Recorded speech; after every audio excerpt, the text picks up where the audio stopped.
small changes to the minutes on members attending. Wally was not at that meeting, and Monique was also not at that meeting. Are there any other changes to the minutes?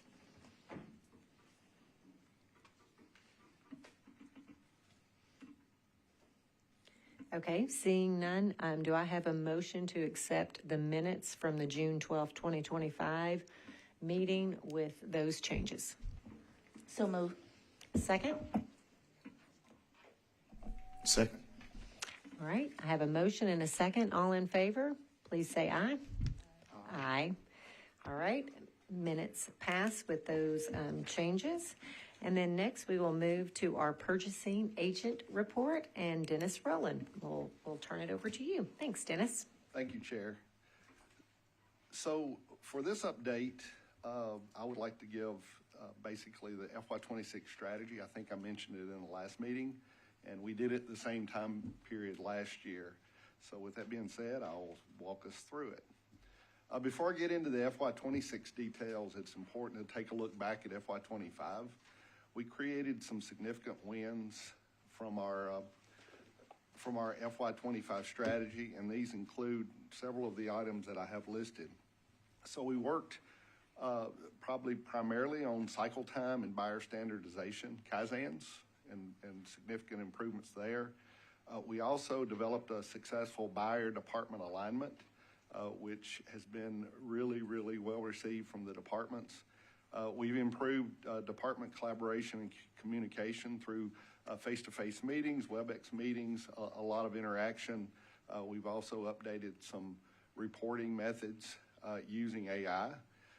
Certificate of insurance improvement, we basically have a new software system that we're using, and we're seeing really, really good results in being able to make sure that our COIs are in place. We also developed a very stringent cost savings methodology that we're adopting as well. We also developed new methods of training. So we call it Procurement Personal Training. Basically, PPT is the acronym. And what we found is that some of our departments needed very specific training. They didn't need the overall training. And so I actually think Parks was one of the very first ones that we adopted in coming and doing training. If I recall, it was on POs.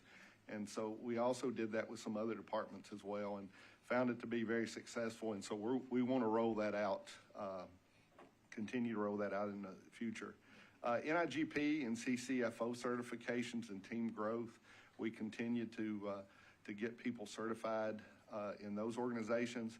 And then in ACCA, our team actually presented at the conference. And so we have taken a leadership position, I think, throughout the region that our team's very well respected. And then the latest one that we received through NIGP, it's called the Quality Public Procurement Department Certification. And we are the 36th entity in the U.S. and Canada to actually receive their certification. So I think the meaning there is we have really, really good processes to follow.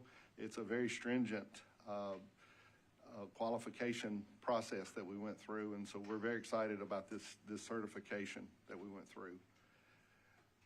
It's also important to note the areas we struggled in for FY25, and these include team bandwidth. We struggled all year with just resources. We had a lot of personal leaves, we had military leaves, we had health issues. We had a gamut.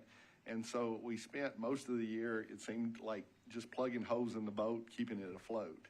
And our departments, the really cool thing about the buyer department alignments is when we ran into issues, we actually worked very cohesively with them on making sure that we knew what their priorities were and made sure that their projects that they needed to get by the quickest, we had a priority list there.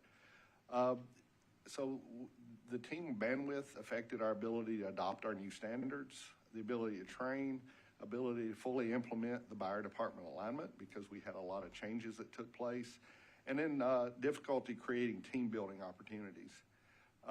We also had quality of solicitations slipped, and this led to some protest and also led to some solicitation cancellations where We simply made a mistake, and a lot of times it's in the cost spreadsheets or some simple error that we made, and we realized that due to a protest that we needed to cancel. So we want to correct that going forward. And then, as most of you know, we've been in a temp office situation over in the back side of the Lindsley building next to the post office. Basically, the biggest room that we had available was for 5 people. And so it was difficult for us to train, difficult to team build, and especially with Sunny West being down for a good while. So this sort of summarizes the weaknesses that we had going forward into FY26. But we've got some really cool momentum going. And so we have 4 new procurement resources that are on board as of Monday. And so we're really excited about that. The buyer standardization and training continues. We have incredible team talent, which I'm very proud to say that, you know, we've got some of the best people in the right positions, and my role is to continue to optimize that. Improve relationships with departments in Metro Council. We've done a lot of interactive work with our departments that have, I think, led to relationship building, that's the expectation of my finance director, and we want to continue building on that from FY25. Outstanding support from executive leadership team. So I would not have 4 new resources in place without that support. We actually have a permanent office move starting September 9th. If you go in the building in Lindsley, it's not finished, but it's they're working on it. General Services is doing a good job trying to wrap it up. And then new organization structure to optimize the talent that we currently have. So now what? So with that being said, we've created what we call the Metro Procurement Way. So for us to understand where we want the future to be, we wanted to create a roadmap of what we expect from ourselves going forward. The 2030 vision is to be the #1 government procurement organization in the United States. And I think the QPPD certification that we just received says that we're already close, and now it's just a matter of getting our resources trained and in place. So why create the Metro Procurement Way? And so, you know, as a department, I think it's important to understand how we want to be perceived internally and externally. We need to continually raise the performance bar for the future. Our team needs to hold ourselves and others accountable to the Metro Procurement Way standard, and we need to always be respectful in the way we communicate and collaborate. And then ultimately, Metro departments need to understand the expectations that we put on ourselves and also them. So basically, for the roadmap, we created 5 mindsets. And these mindsets, cross-functional, cross-departmental. So be open, show empathy toward different views, be open to new ideas. For transparency, be clear, be simple, no vagueness or hiding. For learner, be passionate, learn from every opportunity and interaction, and adopt a lessons learned approach. This one for me, the lessons learned approach is really important because, you know, every day you come in, we're not perfect, but we need to learn from mistakes we made. So when we do have a protest or something where we had something that didn't go exactly right, we need to document it and learn from it going forward. Being from the automotive industry, frugal is a word that I love, and actually this definition I also like, and that's achieving maximum results with minimum resources and effort. Competitive, no complacency, focus on competition and driving for results. We also created 5 actions, so character and integrity. So from a procurement perspective, this for me is probably the most important, and ultimately, how are you viewed by other people? Commit and target, are you accountable? Are you stretching towards your potential? For perform, are you fully focused on delivering results? For measure, do you drive to meet the standards for our department? And for challenge, are we striving for continuous improvement and innovation? So this ultimately led into our FY26 key strategic pillars. So we had a lot of different conversations amongst our team, And we found that these were the 5 main pillars that we wanted to focus on for this year. So procurement efficiency, strategic sourcing, supplier relationship management, collaboration, communication, and culture building. And I'll give a quick overview of the 5 pillars. So for procurement efficiency, there's several action items we're wanting to do this year. So we developed a full execution of the 180-day solicitation target. We had a Kaizen team that actually worked for over a year in developing this, and a lot of interaction with the departments on creating the target. Improve organizational structure to provide greater buyer support, implementation and training of the new buyer standards, rollout of improved department training using our new AI tool called ART, implement site visits to improve buyer knowledge. We've already started that process. I know I was over at Water earlier this week, and we've got some people that are actually getting out visiting our customers in all the different areas of Nashville. Improving the quality of our solicitations and then performance measurements. For strategic sourcing pillar, we are doing a complete review of new requisitions prior to the assignment. And so the idea is we're working way up front of actually the buyer receiving this and understanding fully what the department needs are. And so we will develop the sourcing strategy around the requirements that the department has. So on this particular one, I'm actually leading this along with another resource. And so far, the meetings that we've had have actually been really, really beneficial. I think actually going both ways and understanding where we're driving to, as well as understanding the requirements of the department. And then ultimately determining the best sourcing solution, following this interaction. For supplier relationship management, the goal is to study the creation of a supplier relationship management system. So this is a long-term goal, but we do want to get started on it. We want to continue the implementation of performance management plans. So we've already developed a robust one on a couple of contracts that we've got that I think will improve our performance going forward. Earlier engagement in supplier performance issues. And so we've actually have a few departments that the reason why I was at Water yesterday was for basically a supplier issue that we have related to a project there. A developed supplier management priority list per spend data. So we're ultimately going to do some tracking per our supply base, per the amount of money we have, and start having some interaction with these suppliers. And then ultimately create measurable key performance indicators in our contracts. For communication and collaboration, for me, this past year, this was a huge win. I think we improved internally. We have one-on-ones, we have staff meetings, we have town hall meetings, we have all finance meetings, which I think are really good, and then finance leadership team meetings. And so we want these meetings to be well planned. We want them to be beneficial to making sure the information's cascaded. And then on the department side, I think we also have a significant improvement. We did voice of customer feedback from departments. So I actually had a lot of different meetings and just simply, how are we performing? What can we do better? Automated project updates to departments. So we've created some reporting out that's automated. It goes out every Monday morning. Weekly buyer department meetings, monthly collaboration meetings. We have a procurement summit. It usually takes place in April. And then my goal was to present this to the board today, and I've actually got a procurement roadshow that we will be sharing all this information to all departments on September 30th. But I wanted to make sure that I presented to the board first, just like I did last year. And then the last one is culture building. So the goal is to create a transparent, trusting team environment based upon our moving into the new office space. So we've actually not had permanent office space in quite some time.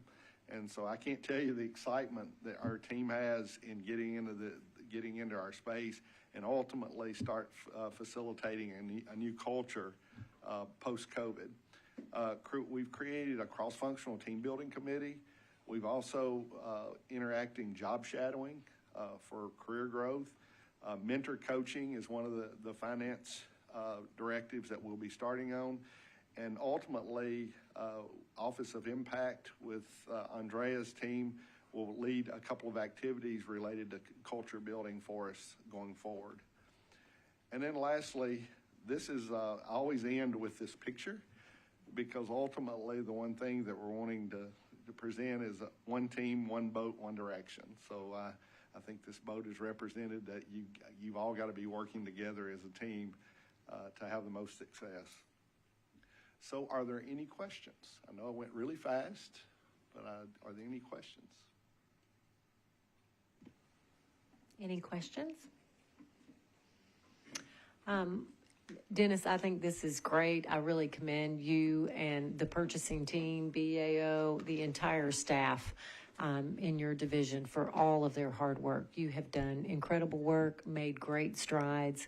I've really heard a lot from departments too about the relationships that you have been building. And so I really thank you. I thank you also for your patience in not having a permanent space as well. One thing I really want to congratulate the team for is the QPPD, did I get that right? Certification, really well done. I mean, to be one of so few within 2 countries is really amazing. Do you want to talk briefly about the Harvard Bloomberg cohort too? Because that's a really big deal that we were selected to be in that. So the Harvard Bloomberg, so basically there's a cohort that we got selected as one of 15 cities to participate. So we submitted a problem that we had within procurement. And our problem that we selected was basically improving competition. So coming from the world I come from, I want a lot of competition. The more competition, the better the performance of our supply base. And unfortunately, what we find is that a lot of our markets it's so busy in Middle Tennessee that we don't get a lot of competition because the supply base is spread so thin. So the object of our study is to create and fine-tune why suppliers are not quoting us and what we can do to improve that. So this will be starting, we've already had our first meeting. I think we have 3 virtual meetings, and then ultimately our 4-person team will be going actually to Boston to participate in the cohort on site there at the end of October. I was just going to say congratulations on the good work. Thank you. Thank you so much, Dennis. Didn't mean to throw you a curveball, but I really felt like that was worth a real shout out to you and to the team. There is mayor office representation on this, and this is really driven by the mayor's office to be part of this Harvard Bloomberg cohort. So really great job, and Jerval was on the team, and Dennis and Michelle Lane. So really excited about their participation. All right. Well, if we don't have any other questions for Dennis, we will move to our next item on the agenda, which is the adoption of the reporting templates for BAO and purchasing. Zach, I will turn it over to you at this time. So you have in your packet, just as a reminder, in the Q2 meeting, the board, in their infinite wisdom, repealed all of our reporting requirements that we had because they were from the early 90s, and it was time to let them go. And so we engaged Harvard to come in and look at our reporting requirements. They worked with Amber, they worked with Dennis, they worked with our team, and what we committed to you is that the first meeting of this fiscal year, we would come back to you with a template which this board would adopt for the next 5 years. Just as a reminder, you are perfectly within your right to amend that report at any point. But what this does, and the reason we put it before you on a 5-year rotation, is so that we can actually collect data.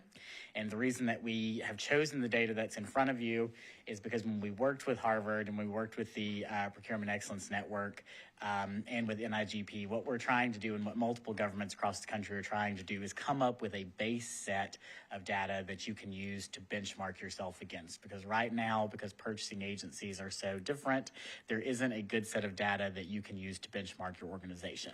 So that is what you see here. Those of you who have been on the board before will notice that your packet is much smaller.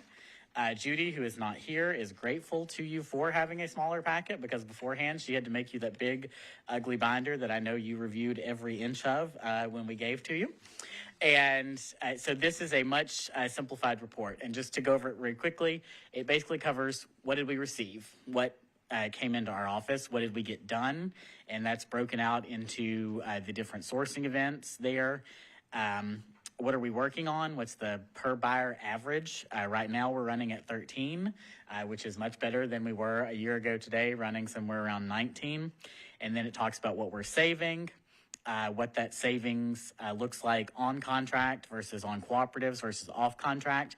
I will note to you that off contract number is always going to look super odd because it looks like 52% of our purchasing is being done off contract, but the reality of that is that a lot of that are things that are, those are not necessarily purchases. Those may be reimbursements. Anything that's not tied to a PO is essentially captured in that. So that's always going to look a little bit wonky. And we may figure out a better way to do that in the future. But right now, we are where we are.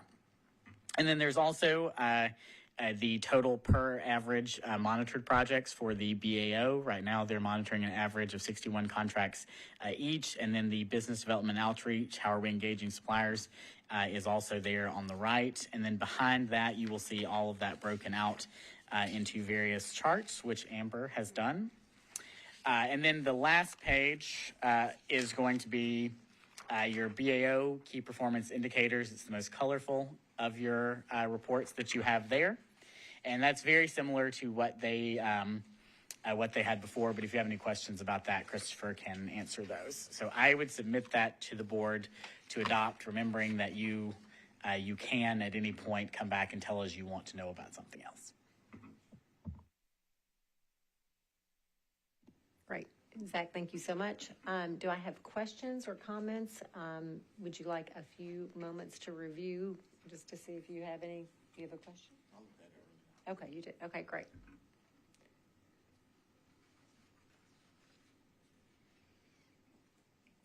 No questions? Okay. All right. Well, seeing no questions, I believe we need a vote on this, correct? So if I could have a motion to approve the new proposed procurement regulation modification. Oh, sorry, the adoption of the reporting templates. So a motion to approve the reporting templates. So move. Do I have a second? Second. Thank you. I have a motion and a second. All in favor? Aye. Aye.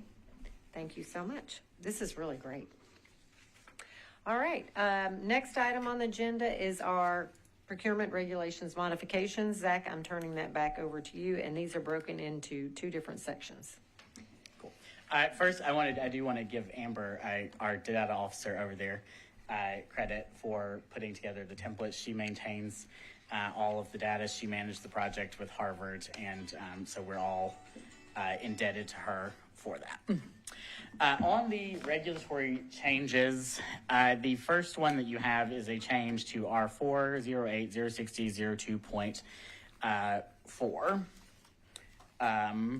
which is not number one on my packet, so hold on just 1 second. Okay, this one, okay, well, that's a good one to start with. This one is not a change that we are bringing to you of our own volition. The state passed a Eliminating DEI in Local Government Act, I believe in February of this year. And as a result of that, we were advised that the change that we brought to this board previously for delegated purchasing authority, where we had departments collect as part of their delegated purchasing due diligence, one quote from either a minority-owned or a woman-owned business. We were advised that that was not tenable under the state's Eliminating DEI Act, and so we've brought that language back to you to pull that out of the regulations so that we can be compliant with state law. Okay, thank you. Questions on this? Yeah, I was getting ready to say that's change number 4 on its on the back, page 2 of 2. Yep, on the regulation updates, this page right here on the back, there is change number 4. And Macy, we need to approve these one at a time, right? Okay. Okay, thank you. All right. Do I have a motion to accept change number 4, which is RF.08.060.02.4? Move approval. Do I have a second? Second. Okay, I have a motion and a second. All in favor? Aye. Any opposed? Any abstentions? Okay, motion carries. All right, we'll go through change number 5, I think is next, right? Yes, ma'am. Thank you. Change number 5 is the Camille Crucher Act. This is Camille is our procurement accountability officer, and when we changed the delegated purchasing rules, we put in place a triennial review of all departments for their delegated purchasing. That would require Camille, who is just one person, although she is exceptional, that would require her to do approximately 18 reviews per year, which is, any of you have received a review for your delegated purchasing or your credit card, you would know is quite a undertaking. And so Camille's advised us that that's probably not feasible, and so we would like to change that to regular review instead of triennial review, so that we can give her a reasonable workload.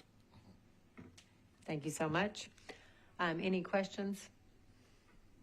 All right, do I have a motion to approve this change number 5? Move to approve. Move to approve. Do I have a second? Second. All in favor? Aye. Okay, motion carries to approve change number 5, which is RO4.08.060.02.8. Okay, motion carries, approved. All right, let's move to our next agenda items. This is, we're going to go through on the, if you'll flip your page over, change 1, 2, and 3, and Zach, I'll turn that back to you. Okay, change number 1 is a change to our 412.030.06.2.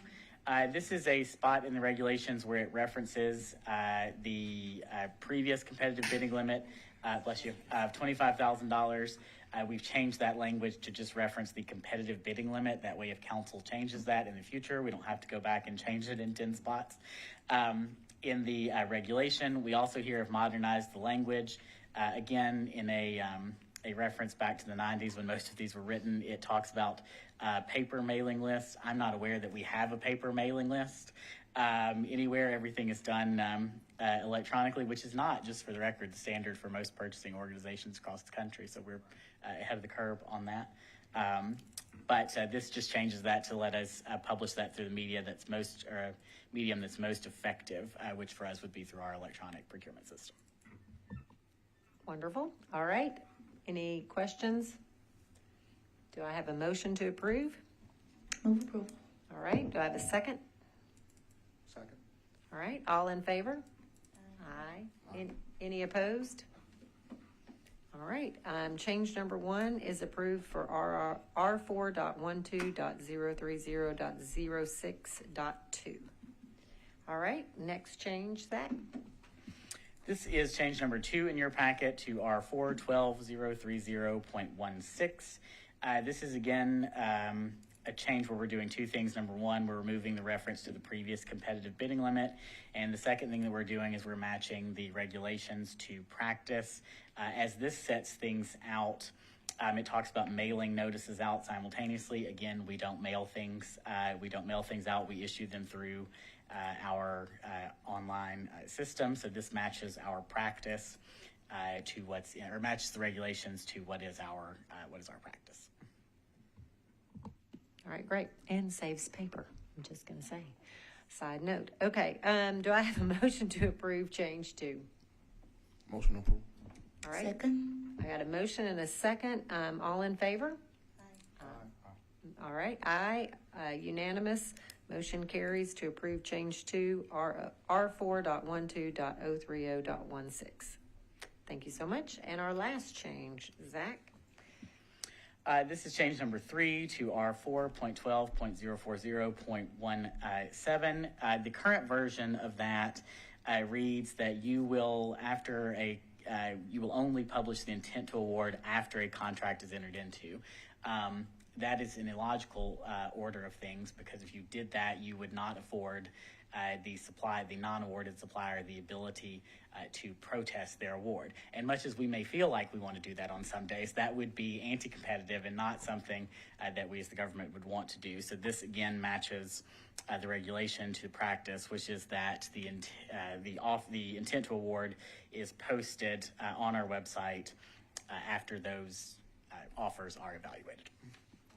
Perfect. Any questions? All right, motion to approve. Move approval. All right, do I have a second? Second. All right, I have a motion, a second. All in favor, say aye. Aye. All right, motion carries for change number 3, R4.12.040.17. Okay. We're almost to the end of our agenda, which is closing remarks and adjournment. I do want to give another shout out to Amber. Amber, sorry, I overlooked you earlier, but this is great information. And I realize that it takes a lot to put all the statistics, gather the data, and it really helps for others to understand the incredible work that's being done, and being able to see the statistics and some of our metrics moving in the right way is really meaningful. So thank you so much for that. Okay. Any other comments, questions from the board? I would just like to echo this new key performance indicator chart is very readable and accessible, and significant improvement over what we had in the past. So thank you. Thank you for that, Wally. I should say Director Dietz. Thank you. Okay. Anyone else? All right. Motion to adjourn the meeting. So moved. All right. We will adjourn the Procurement Standard Board's meeting, and we will see you at our next meeting, which is December 18th, 2025.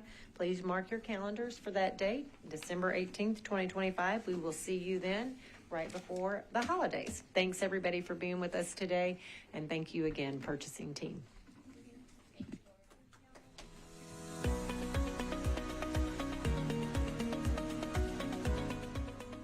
This has been a service of the Metro Nashville Network. If you would like to see this presentation again, or for more information on this and other programs, visit nashville.gov.